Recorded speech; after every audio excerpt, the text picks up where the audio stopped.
Alhamdulillah kita masuk di pertemuan Wabarakatuh. kita yang ke-7 ini.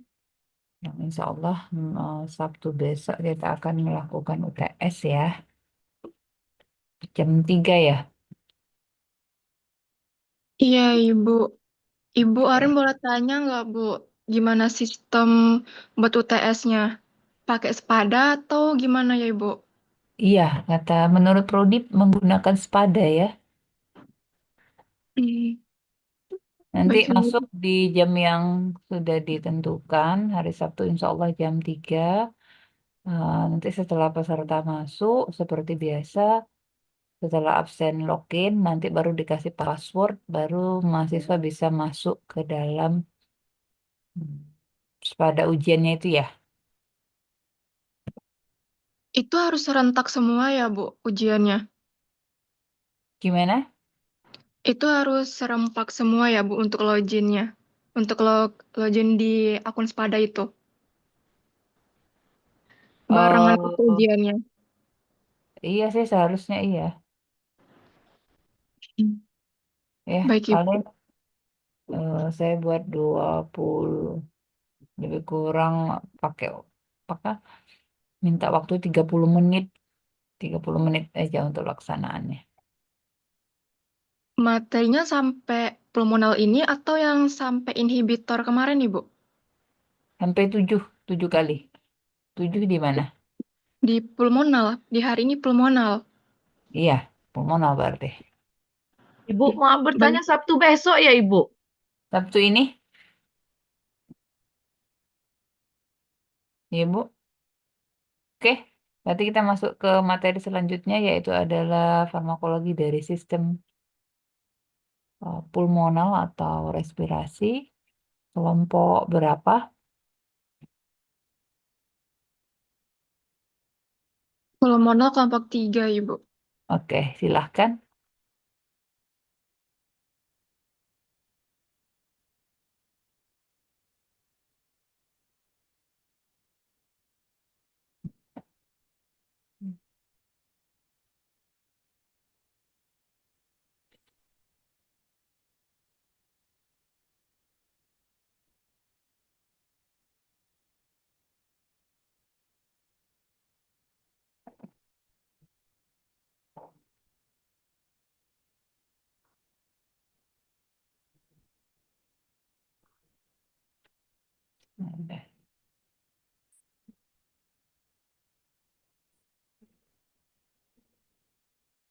Pulmonal ada kelompok 14 sama kelompok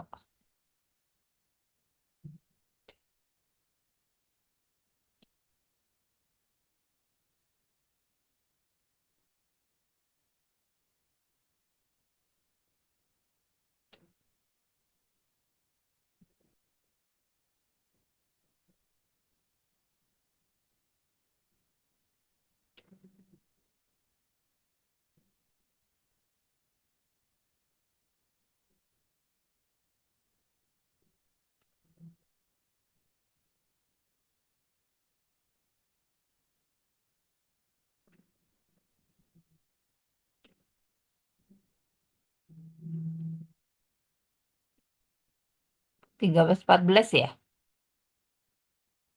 Kelompok 3 sama kelompok 13, Ibu. Kayaknya pada kerja, Ibu. Gimana? Ini kelompok 3 sama kelompok 13 kayaknya orang-orangnya pada lagi kerja, Ibu, pada shift malam. Jadi gimana? Izin Ibu untuk kelompok 13 di luar, boleh Ibu? Boleh, silahkan. Oke.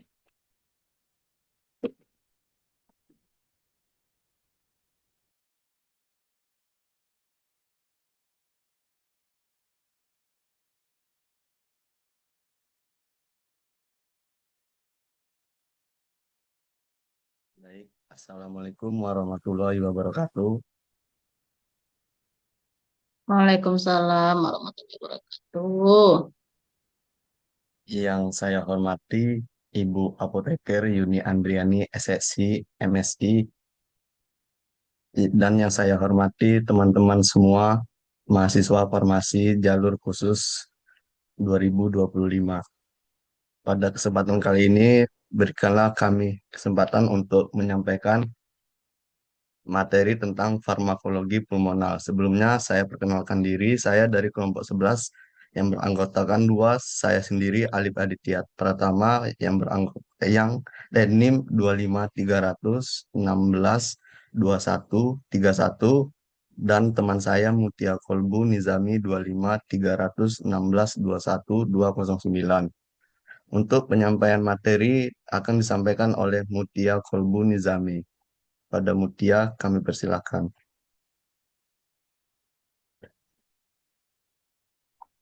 Farmakologi pulmonal. Definisi farmakologi pulmonal yaitu cabang ilmu farmakologi yang mempelajari obat-obatan yang bekerja pada sistem pernafasan, termasuk saluran nafas atas dan bawah, paru-paru, serta mekanisme pertukaran gas. Ruang lingkup farmakologi pulmonal yaitu mencangkup pengobatan berbagai kondisi seperti asma, PPOK, penyakit paru obstruktif kronik, pneumonia, bronkitis, fibrosis paru, hipertensi pulmonal, dan gangguan pernafasan lainnya.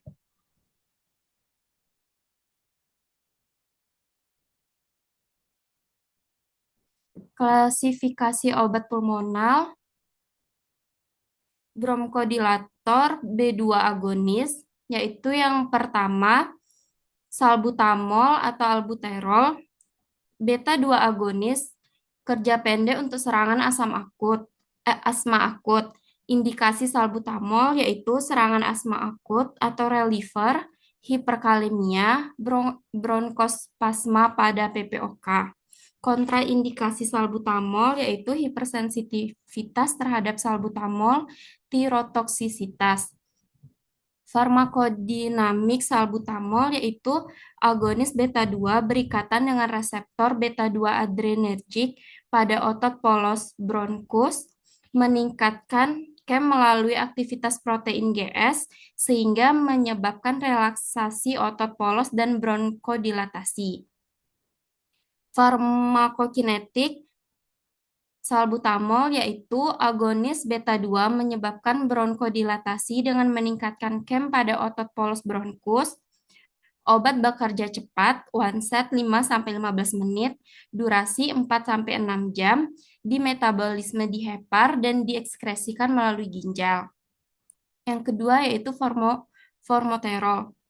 Beta 2 agonis kerja panjang untuk maintenance asma dan PPO. Indikasi formoterol yaitu pencegahan bronkospasme nokturnal, PPOK maintenance. Kontraindikasi formoterol yaitu serangan asma akut dan hipersensitivitas. Farmakodinamik formoterol yaitu formoterol adalah agonis beta 2 selektif dengan onset cepat 1-3 menit, durasi panjang lebih kurang 12 jam, bersifat lipofilik moderat dan merupakan full agonis.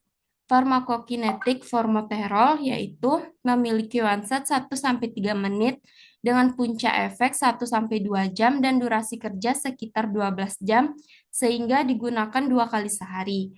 Obat dimetabolisme di hepar melalui glukuronidasi dan odemitalasi dengan waktu paruh lebih kurang 10 jam serta dieliminasi melalui ginjal lebih kurang 60% dan feses lebih kurang 30%.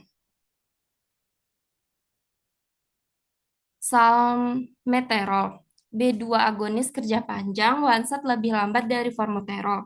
Indikasi salmeterol yaitu pencegahan bronkospasme termasuk nokturnal, terapi maintenance PPOK. Kontraindikasi salmeterol yaitu serangan asma akut dan hipersensitivitas. Farmakodinamik salmeterol merupakan agonis beta 2 selektif dengan onset lebih lambat, durasi panjang yaitu lebih kurang 12 jam, bersifat sangat lipofilik dan merupakan partial agonis. Farmakokinetik salmeterol memiliki onset lebih kurang 10-20 menit dengan puncak efek 2-4 jam dan durasi kerja sekitar 12 jam sehingga digunakan 2 kali sehari. Obat di metabolisme di hepar dengan waktu paruh lebih kurang 5-6 jam dan dieliminasi terutama melalui feses. Sebagian kecil dieliminasi melalui urin. Bronchodilator antikolinergik. Ipratropium bromid, antikolinergik kerja pendek untuk PPOK dan asma berat. Indikasinya yaitu bronkospasme pada PPOK, asma ringan sampai sedang sebagai tambahan terapi. Kontraindikasinya yaitu hipersensitivitas terhadap atropin dan turunannya. Farmakodinamiknya, ipratropium adalah antagonis reseptor muskarinik atau M3 yang menghambat bronkokonstriksi akibat asetilkolin sehingga menyebabkan bronkodilatasi. Farmakokinetik yaitu onset 15-30 menit dengan puncak efek 1-2 jam dan durasi 4-6 jam. Absorpsi sistematik minimal di metabolisme sebagian di hepar dan dieliminasi terutama melalui ginjal. Yang kedua yaitu tiotropium bromid, antikolinergik kerja panjang, pilihan utama maintenance PPOK. Indikasi yaitu PPOK maintenance, pencegahan eksaserbasi PPOK. Kontraindikasi yaitu hipersensitivitas atropin dan serangan asma atau PPOK akut. Farmakodinamik yaitu menghambat reseptor M3 pada bronkus sehingga menurunkan efek asetilkolin dan menghasilkan bronkodilatasi berdurasi panjang tanpa meningkatkan pelepasan ACH. Farmakokinetik yaitu onset lebih kurang 30 menit dengan puncak 1-4 jam dan durasi kerja 24 jam sehingga digunakan 1 kali sehari. Bioavailabilitas inhalasi sekitar 19,5% dengan waktu paruh 5-6 hari dan dieliminasi utama melalui ginjal kurang lebih 74%.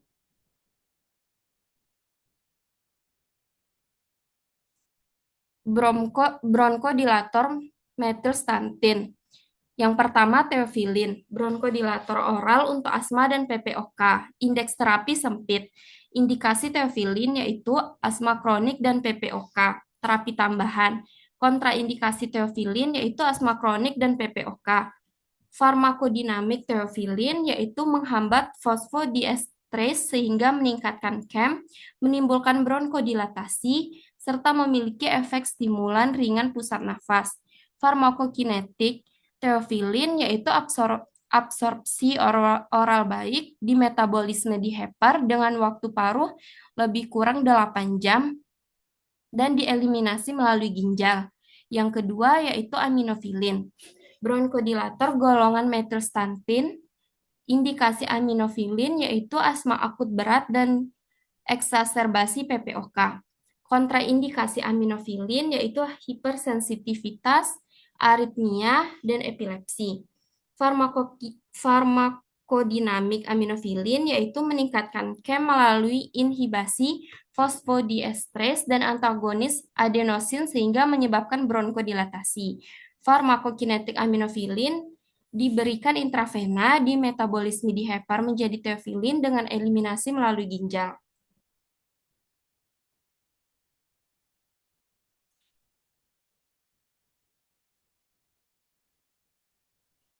Kortikosteroid inhalasi atau ICS.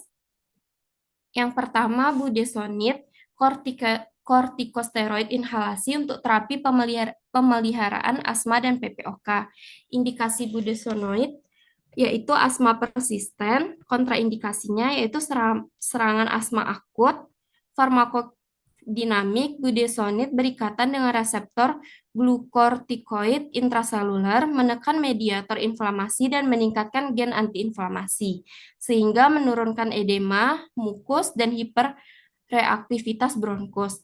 Farmakokinetiknya yaitu onset 1-2 minggu, maksimal 4-6 minggu, first pass tinggi lebih kurang 90%, ikatan protein 85-90%, dan dimetabolisme oleh hepar. Waktu paruh 2-3 jam.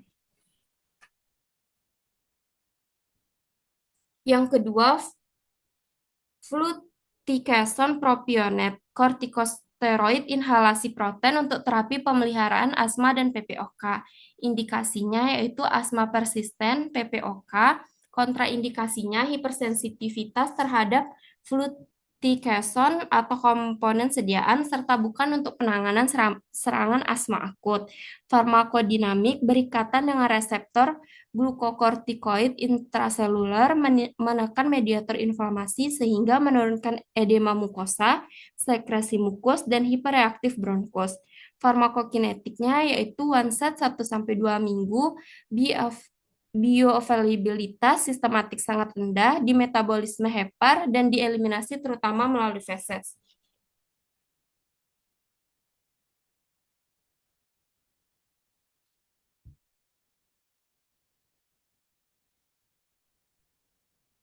Kortikosteroid inhalasi atau ICS, bekolmetason.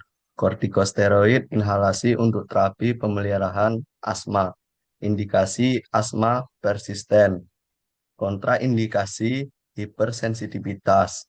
Farmakodinamik berikatan dengan reseptor glukokortikoid intraseluler sehingga menekan inflamasi dan menurunkan edema serta hiperreaktivitas bronkus. Farmakokinetik onset klinis 1-2 minggu, di metabolisme di hepar dan dieliminasi melalui urin serta feses. Mukolitik, ekspektoran, dan antitusif. N-asetilsistein. Mukolitik dengan aktivitas antioksidan juga antidot paracetamol. Indikasi mukolitik pada penyakit saluran napas dengan dahak kental atau bronkitis, PPOK, dan antidot pada keracunan paracetamol. Kontraindikasi hipersensitivitas terhadap NAC. Farmakodinamik memutus ikatan disulfida mukus sehingga dahak menjadi lebih encer serta meningkatkan kadar glutathione sebagai efek antioksidan dan proteksi hati. Farmakokinetik diserap secara oral atau inhalasi, di metabolisme di hepar dengan eliminasi melalui ginjal. Ambroxol meningkatkan sekresi surfaktan dan clearance mukosiler. Indikasi mukolitik pada gangguan saluran napas dengan dahak kental atau bronkitis akut atau kronik, PPOK. Kontraindikasi hipersensitivitas terhadap ambroxol. Farmakodinamik mengencerkan mukus dengan meningkatkan sekresi surfaktan dan merangsang pembersihan mukosilir sehingga mempermudah pengeluaran dahak. Farmakokinetik diserap baik secara oral, di metabolisme di hepar, dan dieliminasi terutama melalui ginjal. Mukolitik, ekspektoran, dan antitusif. Dextrometorphan, penekan batuk sentral tanpa efek opioid, OTC. Indikasi antitusif untuk batuk kering atau non-produktif. Kontraindikasi hipersensitivitas, penggunaan bersamaan dengan MAOI, batuk produktif berlebihan. Farmakodinamik menekan refleks batuk dengan bekerja pada pusat batuk di medula oblongata tanpa efek analgesik atau adiktif seperti opioid. Farmakokinetik diserap baik secara oral, di metabolisme di hepar atau CYP2D6 dan dieliminasi melalui ginjal. Adapun jurnal literatur terapi alami pada asma yang berjudul Peran Tanaman Herbal sebagai Terapi Tambahan dalam Penanganan Asma, tinjauan sistematis literatur, yang berabstrak asma merupakan penyakit pernapasan kronis yang bersifat inflamasi dan menimbulkan tantangan besar dalam diagnosis dan penanganannya. Terapi asma modern memiliki keterbatasan khusus efek samping obat sintetik. Oleh karena itu, penggunaan tanaman herbal sebagai terapi tambahan menjadi alternatif yang potensial. Di dalam jurnal ini terdapat sebanyak 15 jurnal terpilih membahas berbagai jenis tanaman herbal yang memiliki potensi anti asma antara lain jintan hitam, Nigella sativa, ciplukan, Physalis angulata L, daun sirih, Piper betel L, daun sembung, Blume balsamifera L, buah buah kemukus, Piper cubeba L, rimpang rumput teki, Cyperus rotundus L, herba patikan kebo, Euphorbia hirta L, dan daun widuri Salotropis gigante. Mekanisme kerja tanaman tersebut melibatkan aktivitas antiinflamasi, imunomodulator, serta penurunan mediator inflamasi seperti TNF, alfa, IL-4, IL-5, IL-13, dan IgE. Tanaman herbal memiliki potensi signifikan sebagai terapi tambahan asma melalui mekanisme antiinflamasi dan imunomodulator. Pengaplikasian obat pada pasien khusus, pediatrik, anak-anak. Pertimbangan khusus, yang pertama, farmakokinetik berbeda, metabolisme lebih cepat, waktu setengah teofilin lebih pendek. Dosis berdasarkan berat badan, mcg per kilogram atau mg per kilogram. Teknik inhalasi, gunakan spacer atau subchamber untuk MDI.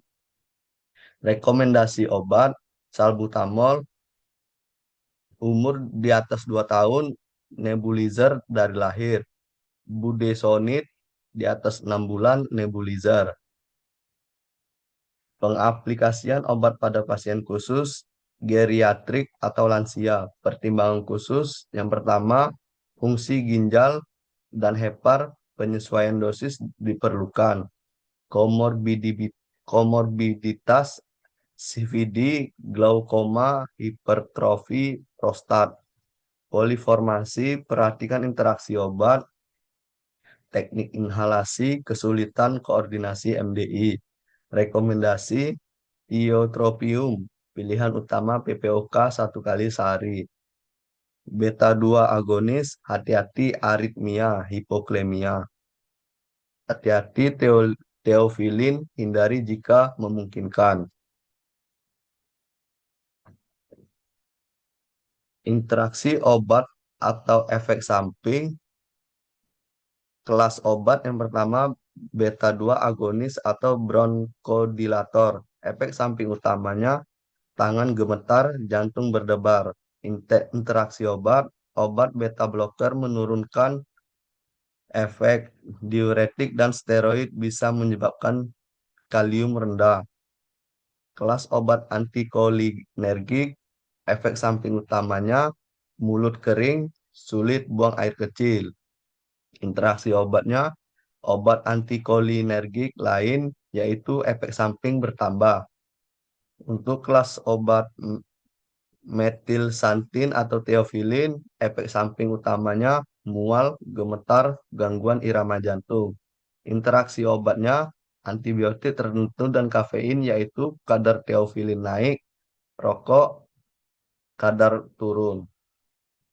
Kelas obat ICS atau kortikosteroid inhalasi, efek samping utamanya sariawan, suara serak, dan interaksi obat tertentu misalnya obat HIV atau jamur menimbulkan efek steroid meningkat. Kelas obat modulator leukotrin, efek samping utamanya perubahan mood dan gelisah. Interaksi obat, beberapa obat TB atau antiepilepsi, yaitu efek obat berkurang. Kelas obat mukolitik, efek samping utamanya mual ringan. dan interaksi obatnya, yaitu jangan dikombinasikan dengan obat penekan batuk. Kesimpulannya, pengobatan penyakit pernapasan harus disesuaikan dengan kondisi dan kebutuhan masing-masing pasien. Pemilihan obat dilakukan bertahap sesuai tingkat keparahan penyakit. Obat inhalasi menjadi pilihan utama karena bekerja cepat dan efek sampingnya lebih sedikit. Penggunaan kombinasi obat dapat meningkatkan hasil terapi baik pada asma maupun PPOK. Selain itu, pemantauan rutin dan edukasi pasien sangat penting agar obat digunakan dengan benar dan efektif. Pada kelompok pasien khusus seperti anak-anak, lansia, dan ibu hamil diperlukan perhatian dan penyesuaian terapi agar tetap aman. Terima kasih.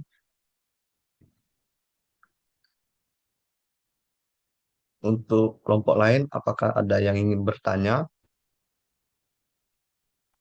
Oke, terima kasih kelompok 13 tadi nih ya.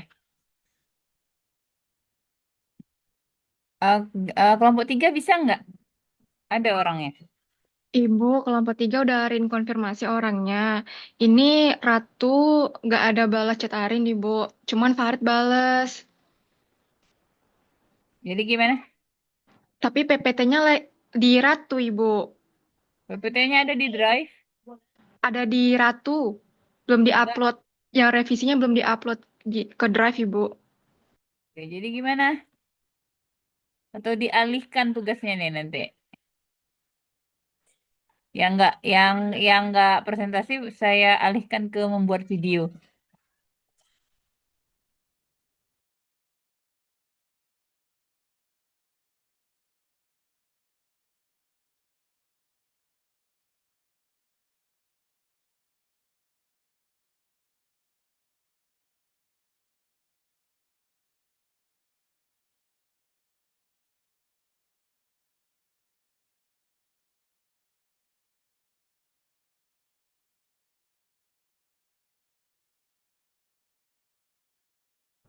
Gimana, Arin?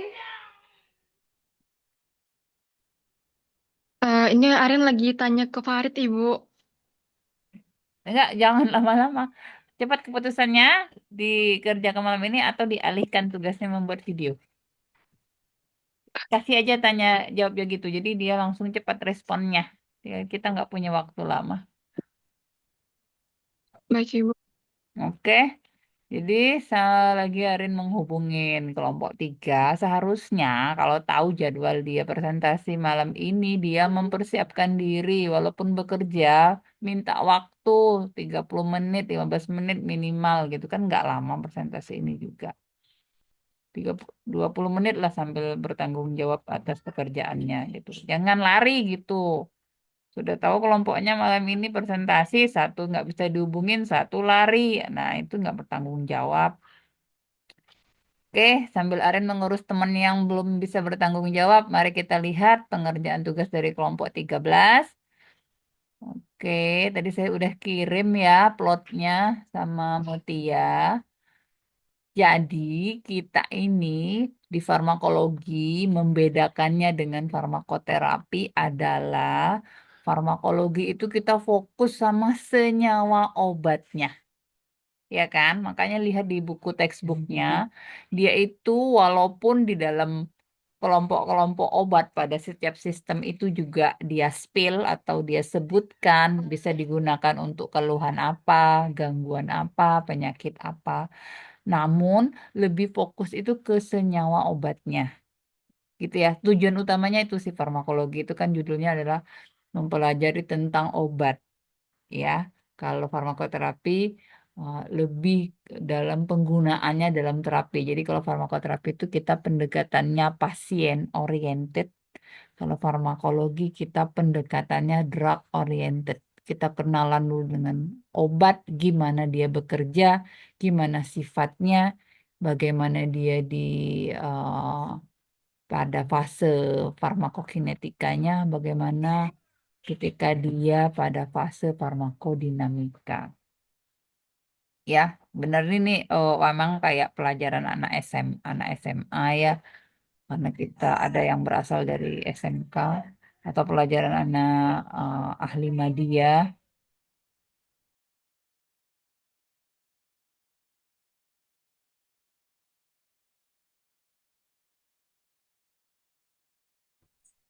Oke, jadi walaupun kita udah sering-sering nih, udah sering bekerja megang obat itu, terus tahu obat itu misalnya ini obat batuk, obat untuk asma, obat untuk pulmonal hipertensi misalnya, ataukah untuk PPOK, untuk pneumonia, lihat bahwa senyawanya itu apa dan dia cenderung bagaimana kerjanya. Makanya itu kan saya minta plotnya. Makanya kalau saya sih memang nggak jauh-jauh ya, itu ya. Memang saya bebas kan Mbak di mana mendapatkan penyelesaian tugasnya gitu. Gimana tugas itu diselesaikan. Namun ada di awal saya sudah ceritakan bahwa saya menggunakan textbook karena saya menilainya pakai template yang memang di kami informasikan di awal pertemuan dalam bentuk RPS. Seharusnya juga template itu menjadi eh, pagar gitu. Jadi melihatnya tuh jangan liar seperti orang awam lihat gitu. Jadi kalau memang ngomong tentang obat pulmonal ya fokus ke obat pulmonal dulu. Nanti kita akan gunakan ini loh di farmakoterapi gitu loh. Ternyata ada memang semuanya itu yang dikerjakan oleh kelompok 13. Saya tadi sekilas lihat punya kelompok 14.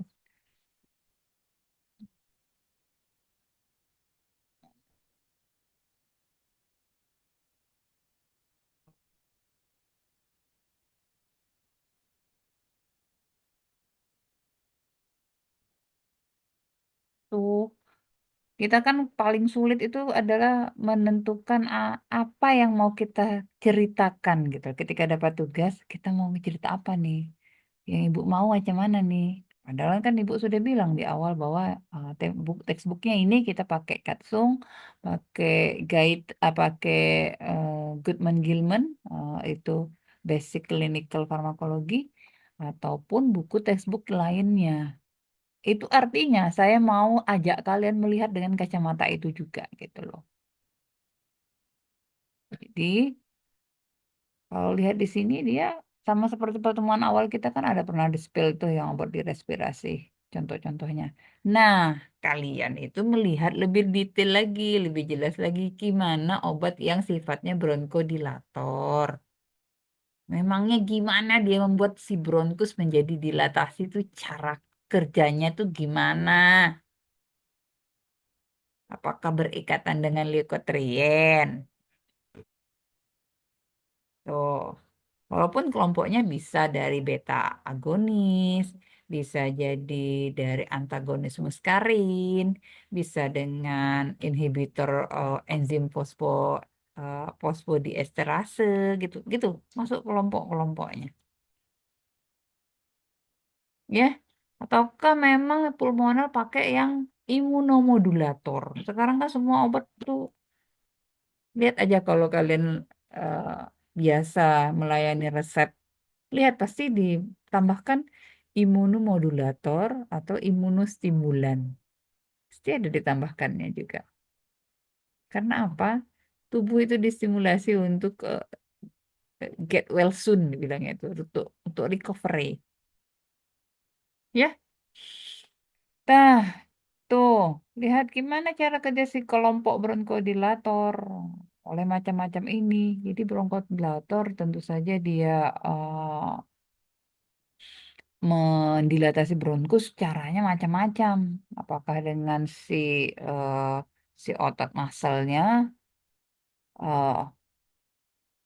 otot bronkus, maksud saya otot bronkus, kemudian malah dia via jalan muskarinik antagonisnya, kemudian ataukah dia metilsantin gitu.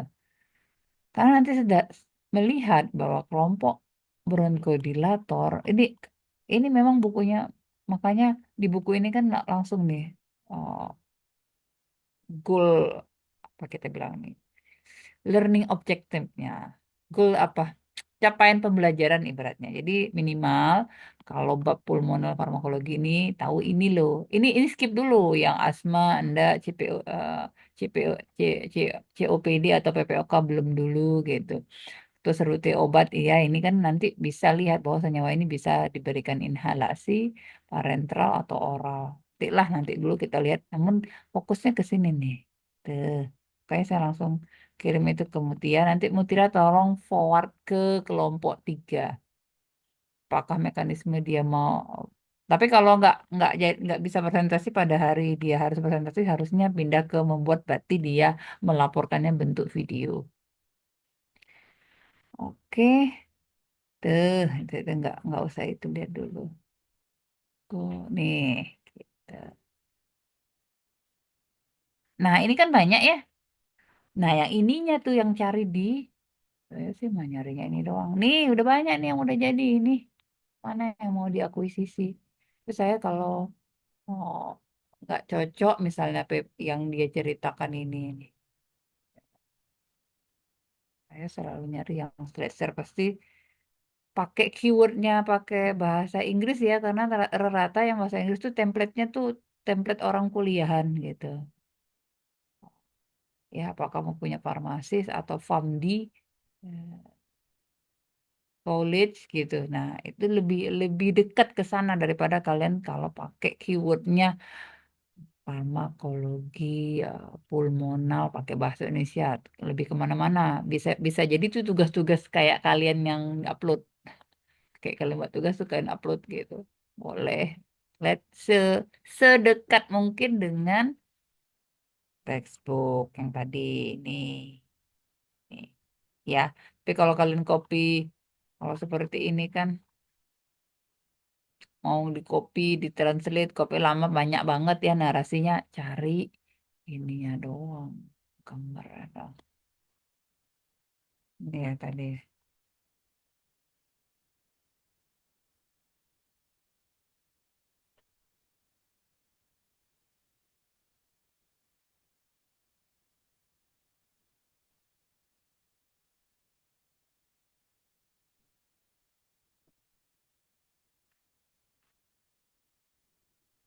Saya nggak cari di sini, saya cari lihat sininya.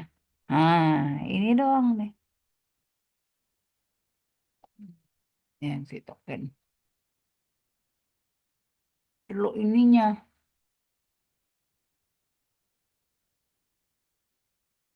Hmm, kenapa bisa refleks re- respon dari antikoliner menjadi bronskodilatasi? Ambil gambarnya ini, narasinya nggak usah yang dari textbook, narasinya singkat aja.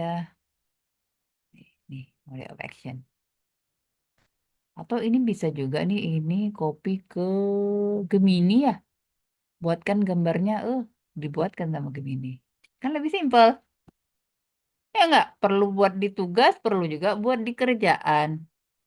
Atau nanti ada pengabdian masyarakat itu juga gunanya buat leaflet gitu. Sekalian, jadi isinya tuh berisi aja maksudnya kontennya. Isinya tuh bener nggak bukan banyak sekarang yang bikin pakai bantuan Gemini namun isinya nggak berisi, nggak seperti ilmiah, itu bahasan orang awam. Oke, apakah dia ini metilsantin kerjanya dia menghambat si PDE ini, fosfodiesterase tadi. Nah, makanya dia jadinya dilatasi si bronkus. Nah, itu yang orang mau tahu karena kalian masuk dalam kelas. Kalau cuman dari Google aja ya dapat ini. Tinggal tadi kan. Tuh, tuh. Cerita udah dianya, udah ada semuanya. Namun, nih kelebihannya orang duduk dalam kelas, dia menfilter, menvalidasi dari textbook, dari artikel. Karena kalau orang awam enggak punya waktu untuk mengvalidasi ke textbook, memvalidasi ke artikel, mereka nggak punya waktu. Tapi kalau kalian juga seperti itu nggak punya waktu ya udah aja, ngapain masuk kuliah gitu. Ya, jadi kalau dari sini nanti bentuk pertanyaannya apa dong? Coba saya tanya. Ini saya lihat dari kelompok ini tadi.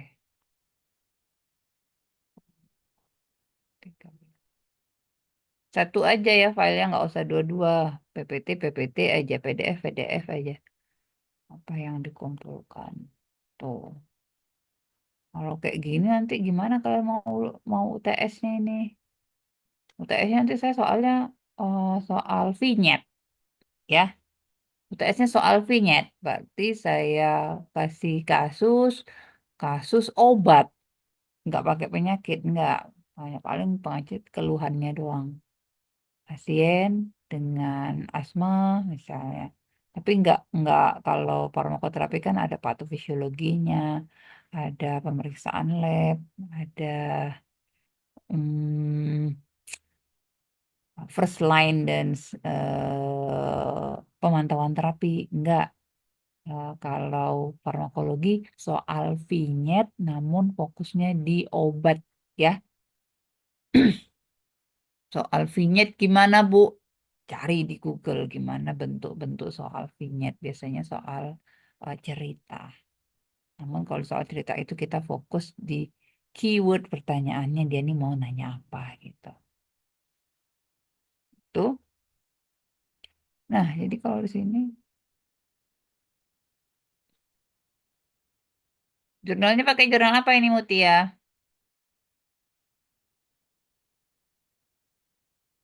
Mutia ya ada.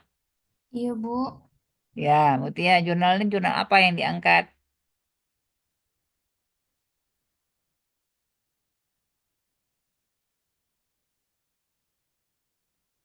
Tentang peran tanaman herbal sebagai terapi tambahan dalam Maksudnya gimana penanganan tuh coba? asma. Coba lihat. Ini kelompok obatnya sudah basic informasi bagi setiap orang ya, bukan hanya kelompok 3 dan 13.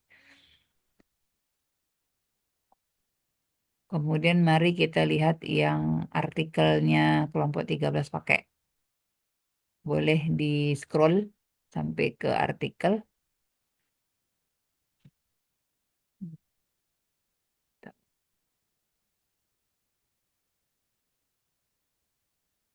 Ada lagi?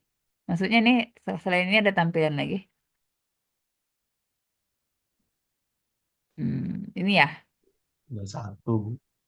resume yang tadi nih ya. Resume artikelnya ini ya. Iya, Bu. Oh iya, boleh diceritakan apa dia ini mengerjakan apa dan apa hasilnya?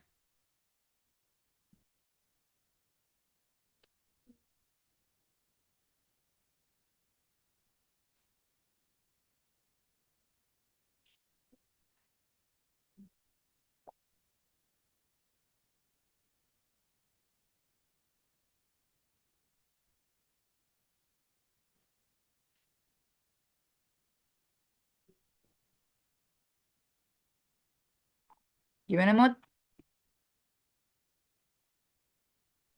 Iya, Bu. Jadi di dalam jurnal ini ada 15 jurnal terpilih yang membahas tanaman herbal yang dapat memiliki potensi anti asma. Yang salah satunya yaitu jinten hitam, ciplukan, daun sirih, daun sembung, buah kemukus, rimpang rumput teki, herba patikan, dan daun biduri.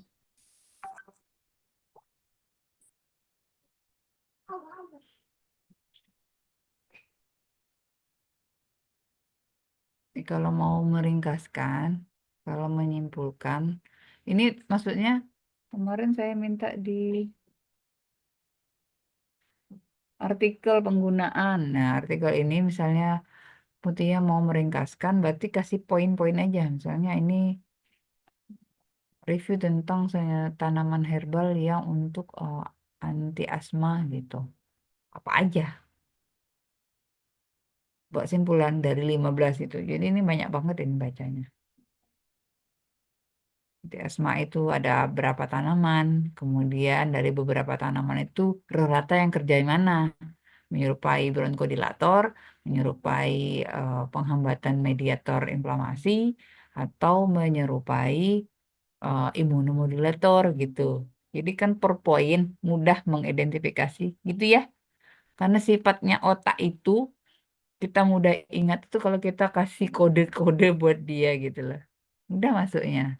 Kalau macam sekumpulan banyak kayak gini, otak juga pusing liatnya. Makanya otak refuse untuk ingat. Tapi kalau dibuat cantik, eye-catching gitu, mudah otak. Langsung lihat, langsung dia terkenang gitu sama otak. Oke, nah ini pertanyaan dari materi yang dikerjakan dari topik farmakologi pulmonal buat kelompok 13, buat Alif dan buat Mutia.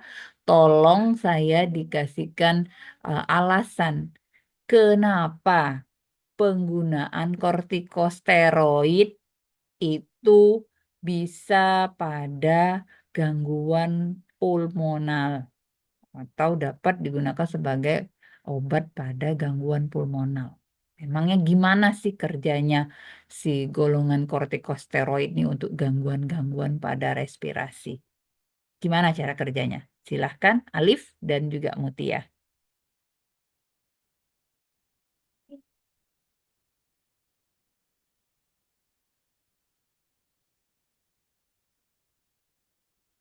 Cara kerjanya, Bu ya. Ya, kortikosteroid. Kan tadi ada bronkodilator, ada penghambat enzim, ada penghambat mediator inflamasi, ada nanti tadi tuh kayak kelompok imunomodulator itu ada seperti Zaperlucas, Montelukast gitu bisa juga. Nah, kalau kortikosteroid ini yang gimana kerjanya untuk pulmonal? Karena rata kan kortikosteroid ini kita kenal dengan obat dewa, enggak? Dia bisa semua tempat itu. Nah, ceritakan khusus dari point of view di pulmonal.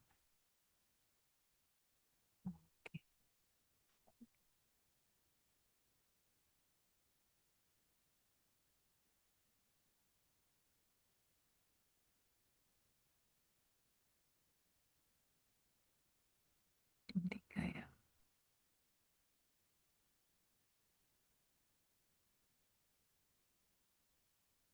Jadi mekanisme kerjanya yaitu kortikosteroid masuk ke dalam sel, lalu berkaitan dengan reseptor glukokortikoid di sitoplasma.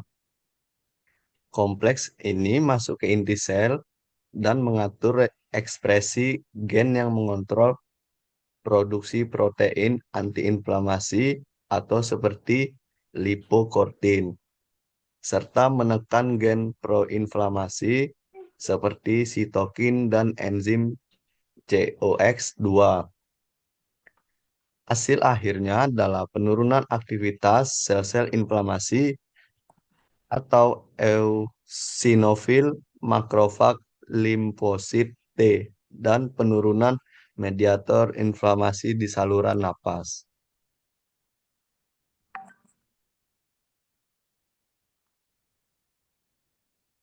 Itu gimana Tuh, Bu. singkatnya itu? Maksudnya gimana, Alif?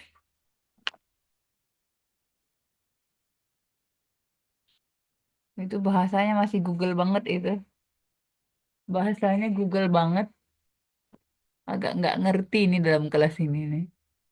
Kalau bahasanya Google banget, nanti yang dalam kelas tuh ketika menjelaskan, dengar dari Alif menjelaskan lagi nggak dapat. Coba sederhana aja sih.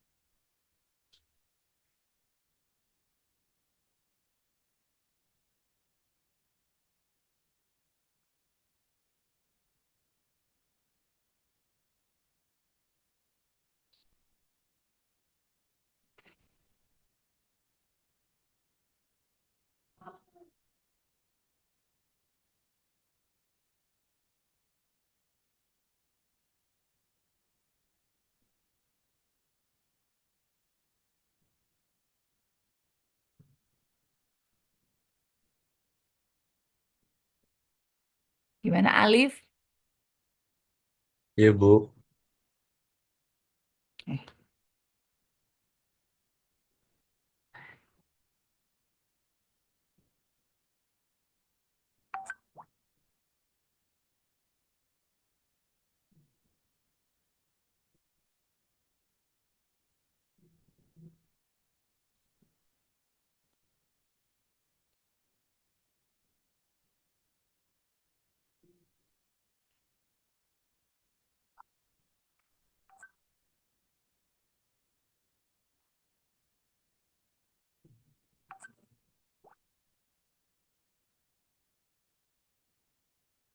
Jadi itu kortikosteroid itu bekerja dengan cara berikatan dengan reseptor glukokortikoid di dalam sel. Hmm. Setelah itu, setelah berikatan, kompleks ini masuk ke inti sel atau nukleus dan memengaruhi ekspresi gen. Efeknya itu ada dua arah. Yang pertama, menekan gen proinflamasi seperti sitokin, prostaglandin, dan leukotrin, zat-zat yang menyebabkan peradangan. Yang kedua, meningkatkan gen antiinflamasi seperti lipokortin yang menghambat enzim fosfolipase A2 atau enzim awal pembentukan mediator inflamasi. Hasil akhirnya adalah penurunan aktivitas sistem imun dan peradangan sehingga jaringan yang meradang bisa pulih. Jaringan yang meradang gimana? Jaringan yang meradang bisa pulih, Bu. Oke. Arin, bisa ngulangin nggak?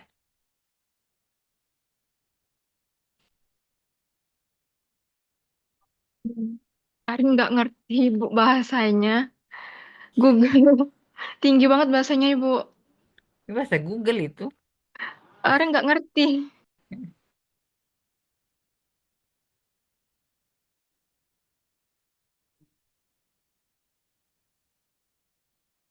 Gimana? Gimana, Alif? Arin nggak ngerti, Cana. Pulih tuh, Bu.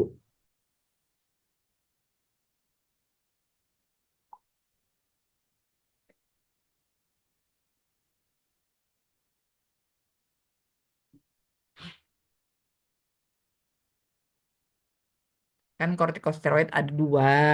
Ya enggak, sederhananya. Kortikosteroid ada dua aja. Ada yang mineralo, ada yang glukokor. Tuh, kenapa dia dibilang obat dewa? Dia dua besar itu dia cover sama dia. Tuh, sederhana kan? Pak, kenapa dia bisa?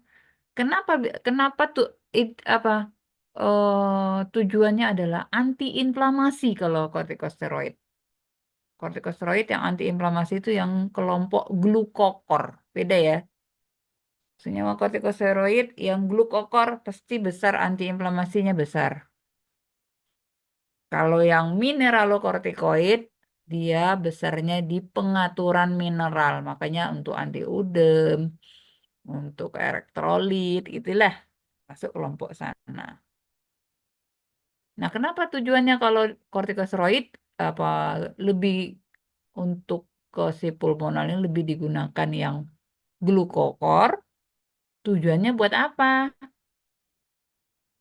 Alif? Kenapa nggak dikasih kelompok mineralo? Gimana tujuan kerjanya berarti?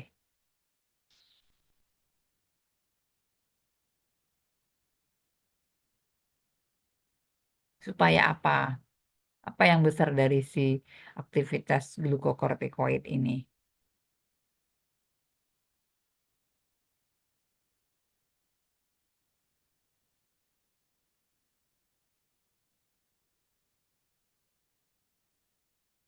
Ketemu aktivitas apa yang besar dari kelompok glukokor?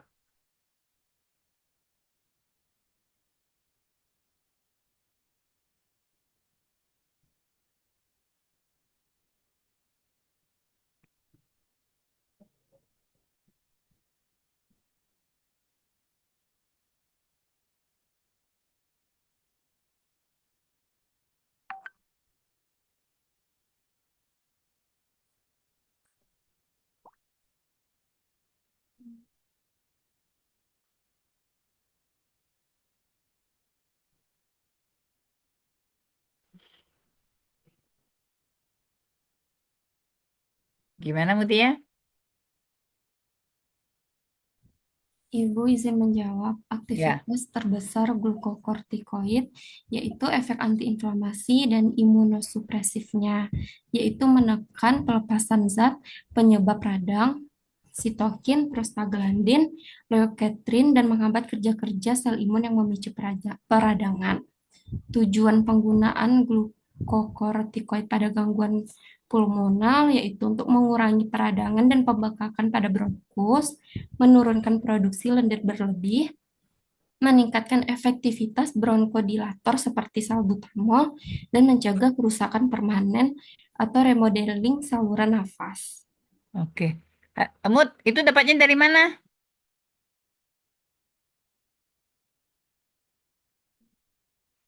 Dari Google, Ibu.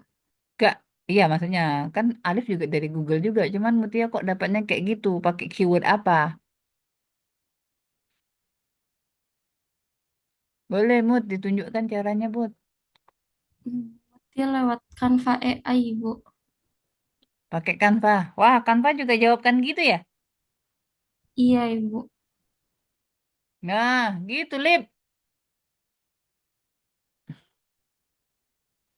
Ya, jadi sebenarnya kan saya bilang alat bantu itu penunggangnya tuh kita. Kalau kita gunakan keyword yang pas, kita pas ketemunya. Kalau terlalu umum seperti orang awam nyari, ya itulah jawabannya pusing juga. Awak yang baca pusing, menjelaskan lagi pusing. Disuruh ngulangin nggak bisa. Gitu ya. Alat bantu digunakan, namun supirnya tetap kita gitu loh. Kita loh yang pegang kendalinya, bukan dia yang mengendalikan kita. Saya nggak menutup eh, pintu atas kemajuan teknologi, namun perlunya manusia di sini adalah menvalidasi. Ya, kan tadi itu saya bilang minggu kemarin enggak bahwa biasanya eh, ada juga efek algoritma. Jadi misalnya kalau bacanya lebih ke pulmonal, nanti pulmonal juga datang ke tempat kalian itu. Lebih lagi ya. Makanya memang perlu banyak membaca di tempat juga yang benar. Gitu ya. Itu satu ya. Mungkin ada satu pertanyaan lagi buat untuk kelompok pulmonal ini mengenai obat pada sistem pulmonal. Apakah untuk bronkodilator ataukah penghambat enzim atau penstabil sel mas. Yang lain gimana nih? Kelas ini teh direcord gitu ya. Namun pesertanya tuh nggak banyak tanya. Itu saya heran gitu. Jadi guna record nih buat apa? Ini kalau recordernya ini dilaporkan ini ternyata kelas ini nih jalannya tuh nggak dua arah gitu.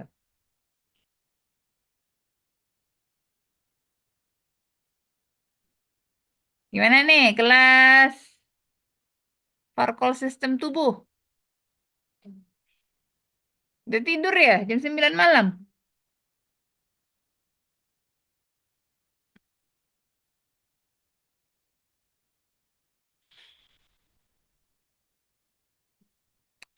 Gini ya, oke.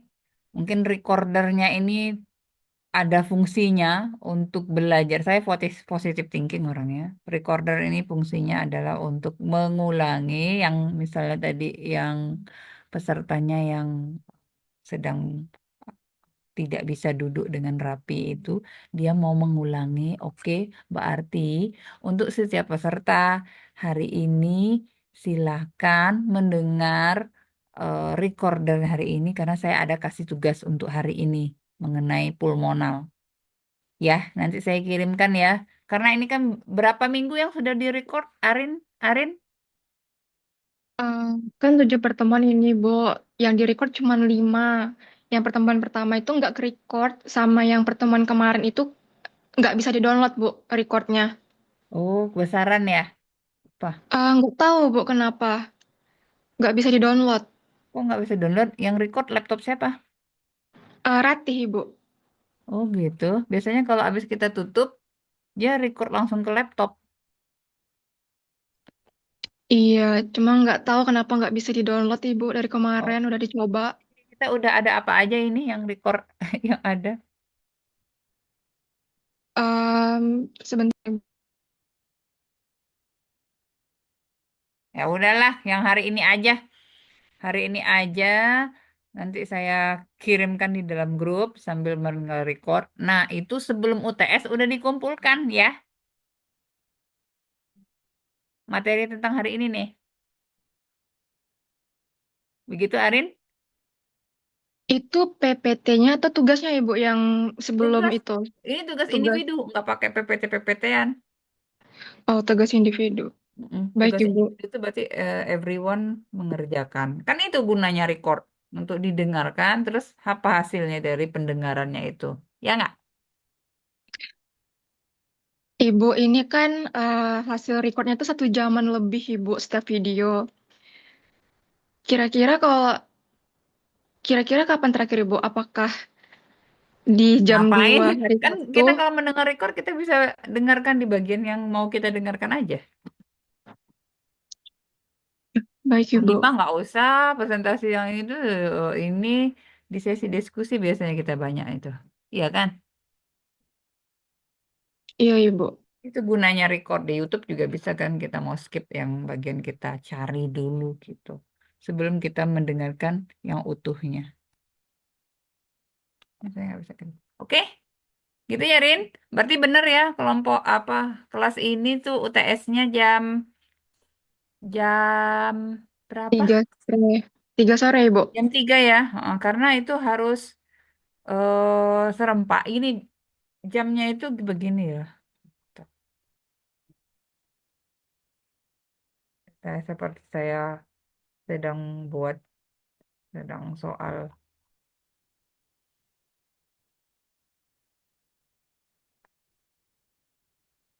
Rasanya ada sosialisasinya dari ini ya. Nah, nih. Jadi dia ujiannya itu pakai waktu. Jadi waktunya itu dia nggak akan bisa diakses kalau lewat. Jadi tentukan waktu jam berapa banget kalian bisa semua mulai. Ya, rentang waktunya saya kasih waktu 1 jam, berarti 15 sampai 14. Berarti kerjakan. Namun ini karena passwordnya itu harus dapat bersama baru mulai.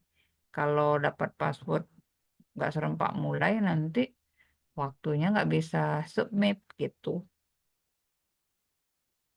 Ya, nah ini contohnya seperti ini. Tuh, ujian, review. Masukkan password dulu, baru bisa masuk. Passwordnya apa tadi yang kelas ini ya? Saya lupa tadi. Itu salah masuk. Nah, masuk, baru mengerjakanlah dalam waktu ini. Memang rentang waktunya itu 1 jam, namun karena satu soal 1 menit, dikasihlah waktu kalian 30 menit. Karena ada 20 soal ganda dan 2 esai saya biasanya. Ada 10 menit untuk esai, ada 20 menit untuk soal multiple choice. Ya, jadi saya lapor ke Prodi bahwa kelas ini nanti insya Allah jam 15. Nah, saya kirim password, itu pastikan semua orang sudah siap gitu. Jangan, bu, ndak ada jaringan, ndak ini. Ah, itu pastikan dulu ya, Rin. Baik Ibu. Jangan sampai yang lain udah mulai, yang lain ada beberapa orang yang struggle belum bisa masuk, belum ini, belum itu. Nah, itu ya. Ibu, Oke. maaf Ibu. Ya, gimana, Bu? Kata Ibu tadi kan soal jaringan. Kita ini kan tidak satu wilayah, Ibu. Iya, Kadang-kadang di makanya. daerah kami, kadang-kadang tiba-tiba mati lampu. Namanya juga pakai laptop kan pakai WiFi, Ibu. Ya, kalau Nah, mati makanya lampu saya otomatis bilang kan sinyalnya hilang, masuk. Ibu. Itu gimana, Bagaimana? Ibu, solusinya? Gimana, Bu? Ini, Bu, kan kita kan, kata Ibu tadi kan harus standby semua, jangan nanti nggak ada sinyal. Kan kita nggak ada satu wilayah semuanya di dalam sini. Mungkin di daerah saya sering mati lampu, laptop kan pakai WiFi, Bu. Gimana, Ibu, Bu? Di daerah Tanjak Barat, Bu. Oh, makanya saya bilang, Bu, dengar dulu, Bu.